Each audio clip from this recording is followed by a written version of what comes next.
ఎంపీలకు అవకాశం దక్కినట్టుగా తెలుస్తోంది. రామ్మోహన్ నాయుడికి కేంద్ర మంత్రి పదవి, అలాగే పెమ్మసాని చంద్రశేఖర్కు సహాయ మంత్రి పదవి దక్కినట్టుగా తెలుస్తోంది. రేపు ప్రధానిగా ప్రమాణ స్వీకారం చేయబోతున్నారు నరేంద్ర మోదీ. ఆయనతో పాటు పలువురు మంత్రులకు ప్రమాణ స్వీకారం చేసే అవకాశం దక్కినట్టుగా తెలుస్తోంది. టీడీపీ తరపున ఇద్దరు నేతలు ప్రమాణ స్వీకారం చేయబోతున్నట్టుగా సమాచారం అందుతోంది. బ్రేకింగ్ న్యూస్ చూస్తున్నారు. తెలుగుదేశం పార్టీ నుంచి అవును, కేంద్ర కేబినెట్లో భర్తలు ఖరారయ్యాయా అంటే అవుననే మాట వినిపిస్తోంది. టీడీపీ నుంచి ఇద్దరు ఎంపీలకు అవకాశం దక్కినట్టుగా సమాచారం. రామ్మోహన్ నాయుడికి కేంద్ర మంత్రి పదవి, అలాగే పెమ్మసాని చంద్రశేఖర్కు సహాయ మంత్రి పదవి దక్కినట్టుగా తెలుస్తోంది. రేపు ప్రధానిగా ప్రమాణ స్వీకారం చేయబోతున్నారు నరేంద్ర మోదీ. ఆయనతో పాటు పలువురు మంత్రులు కూడా ప్రమాణ స్వీకారం చేయబోతున్నారు. టీడీపీ తరపున ఈ ఇద్దరు నేతలు ప్రమాణం చేయబోతున్నారా? అప్డేట్స్ తెలుసుకుందాం. మా ప్రతినిధి కృష్ణమోహన్ అప్డేట్స్ అందించేందుకు లైవ్లో సిద్ధంగా ఉన్నారు. కృష్ణమోహన్, చాలా ఇంట్రెస్టింగ్ డెవలప్మెంట్ కింద చెప్పుకోవాలి. ఎందుకంటే దాదాపుగా 3-4 పేర్లు వినిపించాయి, కానీ ఇద్దరికి సంబంధించి దాదాపుగా కన్ఫర్మ్ అయినట్టుగా తెలుస్తోంది. అప్డేట్స్ ఏంటి? డెఫినెట్గా ఇప్పుడు ముందుగా మనం మొదటి నుంచి చెప్తూనే ఉంది, ఆర్టీవీ కేంద్ర మంత్రిగా డైరెక్ట్గా క్యాబినెట్లోకి రామ్మోహన్ నాయుడు, శ్రీకాకుళం ఎంపీగా గెలిచిన రామ్మోహన్ నాయుడు వెళ్ళబోతున్నారని. అదే నిజంగా పోతుంది. రేపు మోడీతో పాటు ఆయన కూడా ప్రమాణ స్వీకారం చేయబోతున్నారు. అలాగే గుంటూరు ఎంపీగా పోటీ చేసి గెలుపుతున్న మెప్పసాని చంద్రశేఖర్కి సహాయ మంత్రిగా కూడా పార్టీలో తీసుకోబోతున్నారు. ఆయన కూడా రేపు ప్రమాణ స్వీకారం చేయబోయే పరిస్థితి అయితే కనబడుతుంది.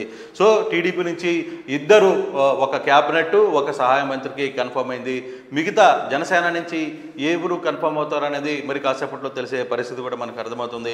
కానీ మొత్తం మీద మొదటి నుంచి చెప్తూనే వచ్చాం సచిన్, ఖచ్చితంగా క్యాబినెట్కి రామ్మోహన్ నాయుడు రాబోతున్నారు. తర్వాత సహాయ మంత్రుల్లో మనం ఇచ్చినట్టుగా 2 పేర్లు ఖచ్చితంగా చెప్పాం. ఒకటి మెప్పసాని చంద్రశేఖర్ కానీ లేకపోతే విపిఆర్ కూడా ఉండే అవకాశాలు ఉన్నాయని చెప్పాం. మరోవైపు జనసేన నుంచి కూడా బాలశౌరి కూడా లైన్లో ఉన్నారు అనే ఒక ఖచ్చితమైన సమాచారం మనం ఇవ్వగలం. దీంట్లో ఇప్పుడు టీడీపీ నుంచి, పార్టీ నుంచి వీళ్ళిద్దరికీ సిగ్నల్స్ వచ్చాయి. ఆ సంబంధిత కార్యాలయాలకు కూడా ఫోన్స్ వెళ్ళాయి. సో ఇప్పుడు ఈ ఇద్దరు కూడా రేపు ప్రధానమంత్రితో పాటు వాళ్ళిద్దరూ ప్రమాణ స్వీకారం చేయబోతున్నారు. సో రేపు జరగబోయే ప్రధానమంత్రి కార్యాలయంలో ఆంధ్రప్రదేశ్ నుంచి ఇద్దరు ఎంపీలు, ఒకరు క్యాబినెట్ స్థాయిలో, మరొకరు సహాయ మంత్రి స్థాయిలో ఇద్దరు కూడా పోటీ చేయడానికి, అది ప్రమాణ స్వీకారం చేయడానికి సిద్ధమవుతున్న పరిస్థితి అయితే చాలా స్పష్టంగా కనబడుతుంది. ఇప్పటికే టీడీపీకి సంబంధించిన పార్టీ కార్యాలయాల్లో ముఖ్యులకి ప్రధానంగా ఎవరైతే ఈ 2 పదవులు పొందారో వాళ్ళిద్దరికీ ఛాన్స్ ఇచ్చిన పరిస్థితి అయితే ఉంది. వాళ్ళిద్దరికీ ఫోన్ కాల్స్ ఇందాకనే వచ్చిన పరిస్థితి అయితే చాలా స్పష్టంగా తెలుస్తుంది. ఆ పార్టీ అంటే ఆ ఎంపీకి సంబంధించిన క్యాడర్ మొత్తం కూడా ఇప్పుడు కొంత సంబరాల్లో మునిగి తేలుతున్న పరిస్థితి అయితే మనం కనబడుతుంది. బహుశా మరికొద్దిసేపట్లో జనసేన నుంచి కూడా ఒక గుడ్ న్యూస్ వచ్చే పరిస్థితి అయితే కనబడుతుంది. చూడాలి మరి జనసేన నుంచి ఎవరికి ఛాన్స్ ఉంటుంది అనే దాని మీద కూడా చూసుకుంటే బహుశా బాలశౌరికి వచ్చే అవకాశం ఉన్నట్టుగా చాలా స్పష్టంగా కనబడుతుంది. సచిన్, రైట్, మనం ముందు నుంచి చెప్తున్నాం. ఎందుకంటే రామ్మోహన్ రెడ్డికి సంబంధించి కేబినెట్ బెర్త్ దాదాపు ఖరారు అవ్వచ్చు అనేది ఇప్పుడు అదే మాట కన్ఫర్మ్ అవుతున్న situation. At the same time Pemmasani చంద్రశేఖర్కి సంబంధించి అంటే మిగతా వాళ్ళు అంటే ఒక దాదాపుగా ఒక 2 క్యాబినెట్, అలాగే ఒక సహాయ మంత్రి పదవి అనుకున్నాం.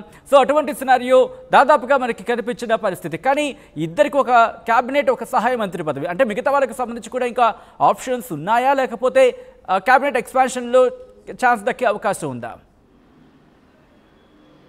అంటే కొన్ని అవకాశాలు అయితే ఉన్నాయి. కాకపోతే ముందు రేపు జరగాల్సిన కార్యక్రమంలో కొంత కీలకంగా ఏమేమి ఉంచాలి అనే దాని మీదనే కొంత ఎక్స్పెక్టేషన్ అయితే జరుగుతుంది.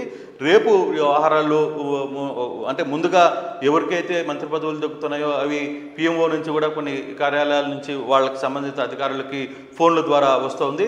1 by 1 కొన్ని రావచ్చు, కానీ మొత్తం క్యాబినెట్ మొత్తం ఇస్తారన్న రేపు జరిగే అవకాశం అయితే లేదు. రేపు కొన్ని ఇంపార్టెంట్ రోల్స్, ఇంపార్టెంట్ వ్యక్తులకు మాత్రమే రేపు ప్రధానమంత్రి మోడీతో పాటు ప్రమాణ స్వీకారం చేసే పరిస్థితి. తర్వాత క్యాబినెట్ ఎక్స్పెక్టేషన్ కూడా ఉంటుందనేది, రేపు ఎంతమందితో చేయబోతున్నారు అనేది కూడా మరి కాసేపట్లో పూర్తి స్థాయి వివరణ వచ్చే పరిస్థితి అయితే కనబడుతుంది. సచిన్, బట్ ఏ శాఖకు సంబంధించి క్యాబినెట్లోకి తీసుకోబోతున్నారు, ఏ శాఖను ఇటు రామ్మోహన్ నాయుడుకు అప్పచెప్పబోతున్నారు అనే అంశానికి సంబంధించిన క్లారిటీ వస్తుందా కృష్ణమోహన్?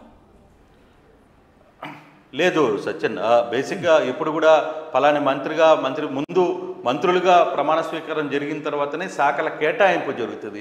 కూడా పలాని మంత్రి దీనికి ఇస్తున్నారు, పలాని మంత్రి అనేది జరగదు. అది చాలా మందికి పలానా వాళ్ళు మంత్రులకు ఇస్తున్నారు, పలానా శాఖ ఇస్తున్నారు అనేది చెప్తున్నారు. అది జరగని పరిస్థితి. ఎప్పుడు కూడా ముందు మంత్రి పదవులు ఎవరికి వస్తున్నాయి, తర్వాత ఆ దిశ తర్వాత వాళ్ళ కూర్పులు, తర్వాత వాళ్ళ అండర్స్టాండింగ్స్, తర్వాత దానికి సంబంధించిన లెక్కల ప్రకారమే శాఖలు కేటాయింపు జరుగుతుంది. శాఖల కేటాయింపు బహుశా 2 రోజుల తర్వాత మాత్రమే జరిగే పరిస్థితి అయితే మనకి కనబడుతుంది. సత్యం.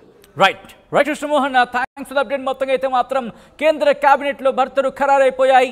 తెలుగుదేశం పార్టీ నుంచి 2 ఎంపీలకు అవకాశం దక్కింది. రామ్మోహన్ నాయుడికి కేంద్ర మంత్రి పదవి దక్కినట్టుగా తెలుస్తోంది. ఇక పెమ్మసాని చంద్రశేఖర్కు సహాయ మంత్రి పదవి దక్కినట్టుగా సమాచారం. ఇక రేపు ప్రధానిగా ప్రమాణ స్వీకారం చేయబోతున్నారు నరేంద్ర మోదీ. ఆయనతో పాటు పలువురు మంత్రులు ప్రమాణ స్వీకారం చేసే అవకాశం ఉంది. టీడీపీ తరపున 2 నేతలు ప్రమాణ స్వీకారం చేయబోతున్నట్టుగా తెలుస్తోంది.